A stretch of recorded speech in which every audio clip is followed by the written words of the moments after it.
क्या आपने कभी सोचा है कुछ लोग बहुत मेहनत करने के बाद भी सफल क्यों नहीं हो पाते और कुछ लोग अचानक बहुत आगे निकल जाते हैं? मॉर्गन हाउसेल अपनी किताब द साइकोलॉजी ऑफ मनी में कहते हैं, जिंदगी में सिर्फ मेहनत ही नहीं, लक और रिस्क भी बहुत बड़ा रोल निभाते हैं। कभी कभी सफलता के पीछे मेहनत के साथ सही समय और किस्मत भी होती है, और कई बार असफलता के पीछे सिर्फ एक गलत परिस्थिति या गलत टाइमिंग होती है। लेकिन दुनिया सिर्फ रिजल्ट देखती है। क्या आपको लगता है कि सेविंग सिर्फ बड़े गोल्स के लिए करनी चाहिए?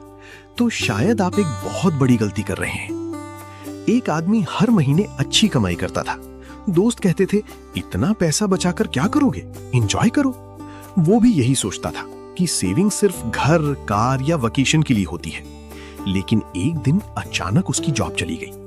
कुछ ही महीनों में बिल्स बढ़ने लगे, स्ट्रेस बढ़ने लगा, और तब उसे समझ आया, जिंदगी कभी भी बदल सकती है। मॉर्गन हाउसेल अपनी किताब द साइकोलॉजी ऑफ मनी में कहते हैं, सेव मनी।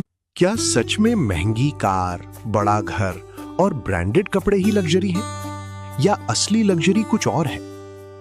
मॉर्गन हाउसेल अपनी किताब द साइकोलॉजी ऑफ मनी में कहते हैं, असल लग्जरी दिखावे में नहीं, फ्रीडम में है।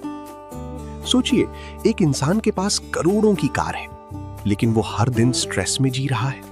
उसे जॉब खोने का डर है, परिवार के लिए समय नहीं है, और जिंदगी सिर्फ बिल्स और प्रेशर बन चुकी है। क्या वो सच में अमीर है? अब दूसरी तरफ एक ऐसा इंसान है जिस आज की दुनिया हर किसी को जल्दी अमीर बनने की दौड़ में धकेल रही है। लेकिन क्या सच में ओवरनाइट सक्सेस टिकती है? मॉर्गन हाउसेल अपनी किताब द साइकोलॉजी ऑफ मनी में कहते हैं, slow success is the strongest success. जो सफलता धीरे धीरे बनती है वही सबसे मजबूत होती है। सोचिए एक पेड़ के बारे में, जो धीरे धीरे मजबूत जड़ें बनाता है वही तूफानों में टिकता है।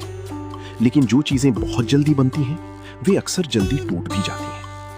लॉन्ग टर्म सोच रखने वाले लोग हर दिन छोटे छोटे सही फैसले लेते हैं। क्या आपने कभी महसूस किया है कि कुछ लोगों के पास सब कुछ होने के बाद भी उन्हें लगता है बस थोड़ा और चाहिए? एक आदमी था, अच्छा घर, अच्छी नौकरी, खुश परिवार, फिर भी वो संतुष्ट नहीं था। उसे लगता था थोड़ा और पैसा मिल जाए तो जिंदगी परफेक्ट हो जाएगी, और इसी चक्कर में वो बड़े बड़े रिस्क्स लेने लगा। धीरे धीरे पैसा बढ़ा, लेकिन शांति खत्म हो गई, और फिर एक गलत फैसले ने उसकी सालों की मेहनत डुबो दी। मॉर्गन हाउसेल अपनी किताब द